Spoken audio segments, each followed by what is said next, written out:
आज वजीरेक्स पर बात करेंगे और खासतौर पर उनकी यूजर्स के फंड वापसी से जुड़ी जो ताज़ा हलचल है। सिंगापुर हाई कोर्ट ने एक नए सिरे से वोटिंग मतलब रीवोट को मंजूरी दी है। इस पर थोड़ी गहराई से बात करते हैं। जी बिल्कुल, ये काफी अहम डेवलपमेंट है और इसको समझने के लिए हमने काफी कुछ देखा है। कोर्ट के कागजात, crypto news portals, financial reports भी, और हाँ, वजीरेक्स ने खुद जो कहा है वो भी। अच्छा, इसमें ज़ेटाई जो सिंगापुर वाली कंपनी है वजीरेक्स से जुड़ी, वो सेंटर में है। तो आज का मकसद साफ है समझना कि भैया रीवोट हो क्यों रहा है, प्रक्रिया क्या है इसकी पूरी, और सबसे जरूरी वजीरेक्स यूजर्स और उनके जो पैसे अटके हैं उन पर क्या असर पड़ेगा इसका। तो शुरुआत करते हैं कोर्ट के फैसले से। क्या कहा है कोर्ट ने? देखिए, सबसे बड़ी बात तो ये है कि सिंगापुर हाई कोर्ट ने अपना जो पिछला ऑर्डर था 4 जून वाला, उसे पलट दिया है। उन्होंने ज़ेटाई की जो बदली हुई पुनर्गठन योजना है, जिसे स्कीम ऑफ अरेंजमेंट कहते हैं, उस पर दोबारा लेनदारों से वोट कराने की इजाजत दे दी है। अच्छा, पिछला ऑर्डर पलट दिया तो मतलब जो नई योजना है उसमें कुछ बेहतर लगा होगा कोर्ट को? हाँ, लगता तो यही है। शायद जो चिंताएं पहले कोर्ट ने जताई थी, उनको इस नई योजना में बेहतर तरीके से एड्रेस किया गया है। और ज़ेटाई को कुछ मोहलत, कुछ राहत भी मिली है शायद? हाँ, ये बहुत महत्वपूर्ण है। कोर्ट ने ज़ेटाई को 16 सितंबर 2025 तक कानूनी कार्रवाई से एक तरह की सुरक्षा दे दी है। मोरेटोरियम कहते हैं इसे। मोराटोरियम, हाँ। इसका मतलब सीधा है कि अब उनके पास और वक्त है इस पूरी योजना को लेनदारों के साथ मिलकर ठीक से फाइनल करने का। कोई कानूनी दबाव नहीं रहेगा इस दौरान। ठीक है, तो ये राहत मिल गई। अब ये रीवोट होगा कैसे, मतलब स्टेप्स क्या होंगे? प्रक्रिया काफी सीधी रखी है उन्होंने। ज़ेटाई जो है वो जल्द ही जितने भी लेनदार हैं, मतलब क्रेडिटर्स, उनको ये नई वाली योजना का पूरा ब्यौरा भेजेगी। ये एक तरह से उनका फॉर्मल प्रपोजल होगा कि कंपनी कैसे अपने कर्ज चुकाएगी और आगे काम करेगी। और ये जानकारी मिलने के बाद लेनदार क्या करेंगे? इसके बाद एक टाउन हॉल मीटिंग होगी, मतलब एक बैठक। अच्छा, सवाल जवाब के लिए? जी बिल्कुल।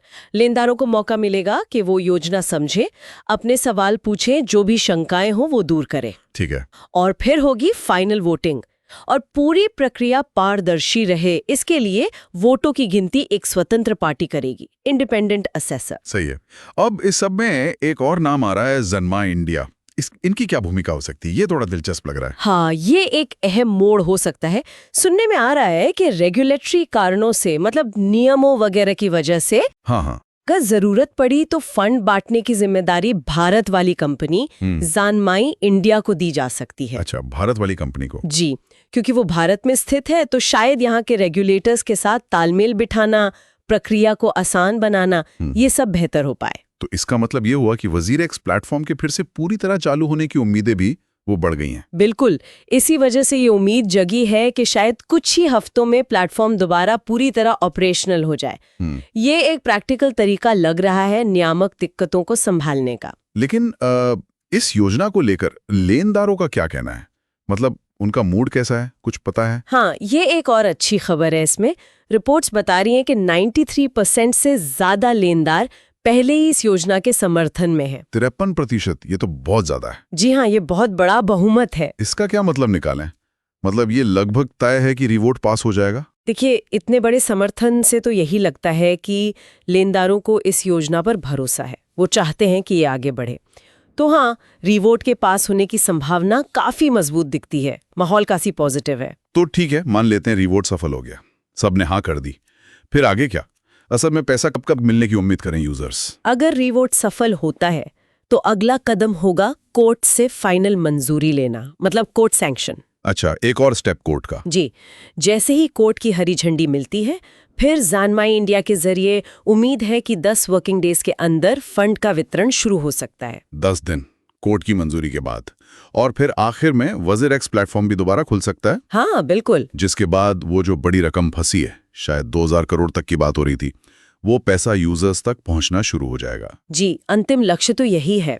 ये पूरी प्रक्रिया वजीरेक्स के लिए सिर्फ यूजर्स का पैसा लौटाने का रास्ता नहीं है, बल्कि ये प्लेटफॉर्म को दोबारा खड़ा करने का भी एक मौका है। तो अगर हम सब बातों को समेटें, सिंगापुर कोर्ट का पॉजिटिव रुख दिख रहा है, रिवोट की प्रक्रिया भी साफ है, ज़ेनमाई इंडिया की भूमिका भी अहम हो सकती है, और लेनदारों का भारी समर्थन भी है।